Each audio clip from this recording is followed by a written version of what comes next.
नमस्कार दोस्तों, मैं आपका दोस्त एडवोकेट फ़हीम और आप मुझे देख रहे हैं यूट्यूब चैनल या फ़ेसबुक या इंस्टाग्राम, तीनों में से किसी एक पर।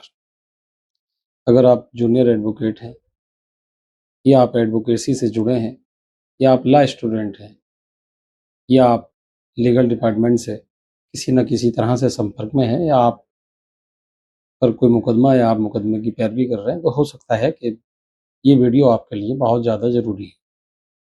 वीडियो को अंत तक देखें। वीडियो बहुत अहम जानकारी वीडियो के माध्यम से मैं आपको पहुँचाऊँगा। 5 मार्च 2026 को इलाहाबाद हाई कोर्ट ने एक बहुत महत्वपूर्ण फैसला सुनाया है और इस फैसले में इलाहाबाद हाई कोर्ट ने कहा है कि न्यायिक कार्य करते समय जिला अदालतों के न्यायाधीश या मजिस्ट्रेट डीएम और एसपी से ऊपर होते हैं। ये इलाहाबाद हाई कोर्ट ने एक फैसला सुनाया। मामला क्या है, ये मैं आपको थोड़ा सा पूरा केस आपको समझाता हूँ। ये केस है सानू उर्फ राशिद बनाम उत्तर प्रदेश सरकार का। क्रिमिनल मिसलेनियस बेल एप्लीकेशन पर ये सुनवाई हो रही थी और सुनवाई करते हैं एप्लीकेशन संख्या 3821/2026 और ये जो पीठ थी न्यायमूर्ति अरुण कुमार सिंह देसवाल, इसकी सुनवाई कर रहे थे। ये बहुत ज़्यादा ज़रूरी है। मैं बी डिस्ट्रिक्ट कोर्ट में प्रैक्टिस करता हूँ।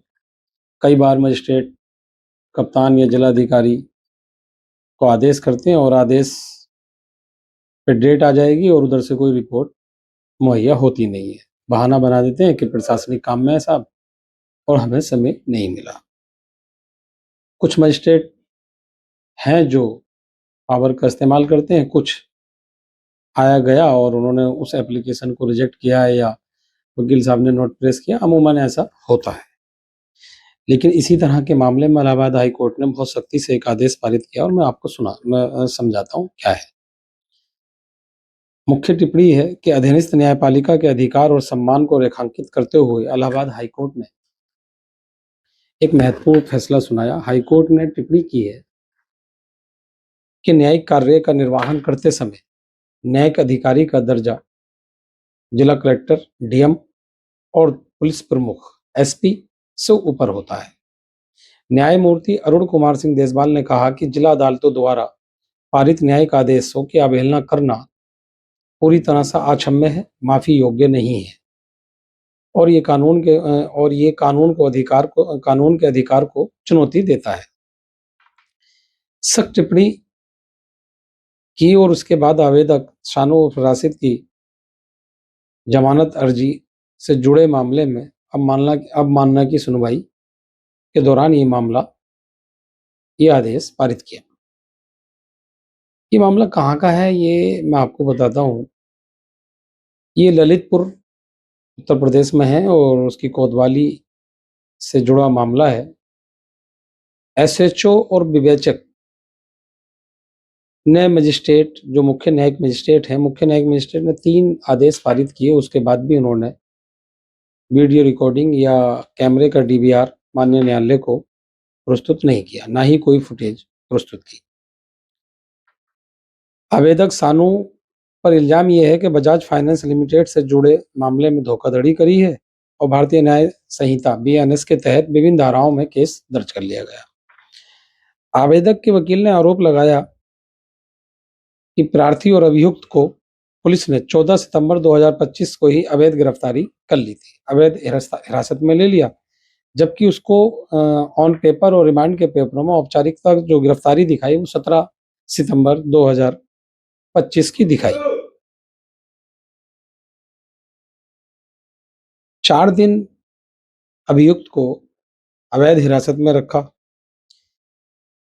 इस अवैध हिरासत को साबित करने के लिए आवेदक की बहन ने ललितपुर के सीजीएम के समक्ष सीसीटीवी फुटेज सुरक्षित रखने और उसे पेश करने की अर्जी दी। सीजीएम द्वारा 3 डेटें इसमें लगाई गई, 22 सितंबर, 30 सितंबर और 3 नवंबर।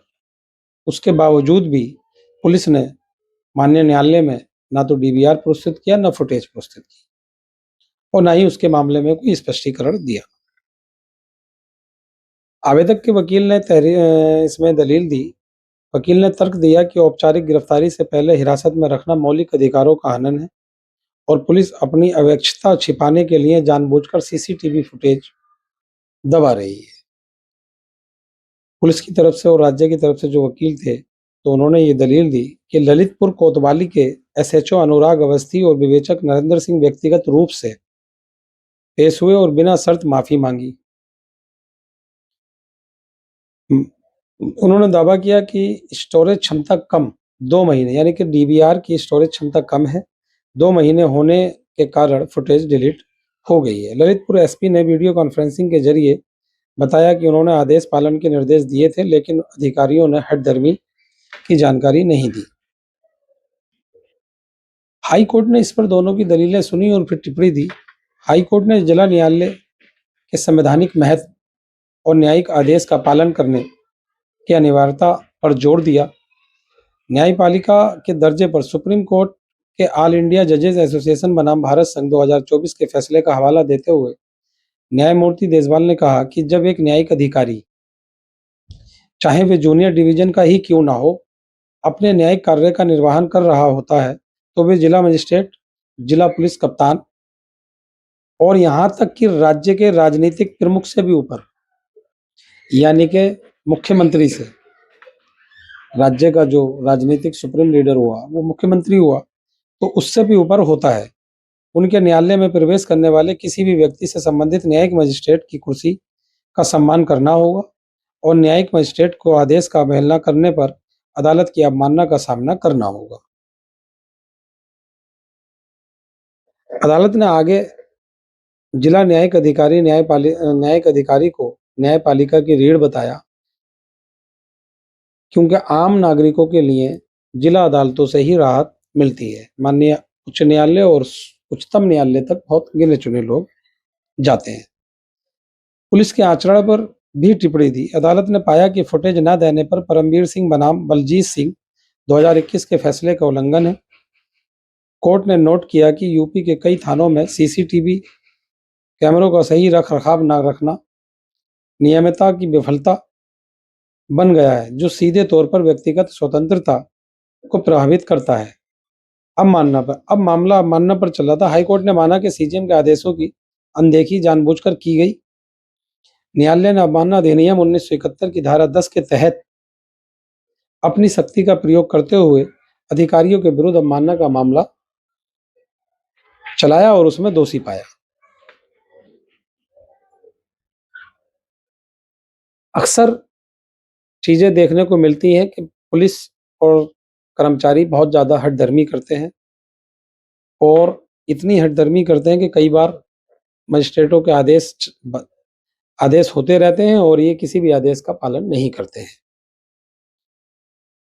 हाईकोर्ट ने फैसला दिया कि एसएचओ और विवेचक को अवमानना का दोषी ठहराया जाता है, उन्हें अदालत की कार्रवाई समाप्त होने तक कस्टडी में रहना होगा।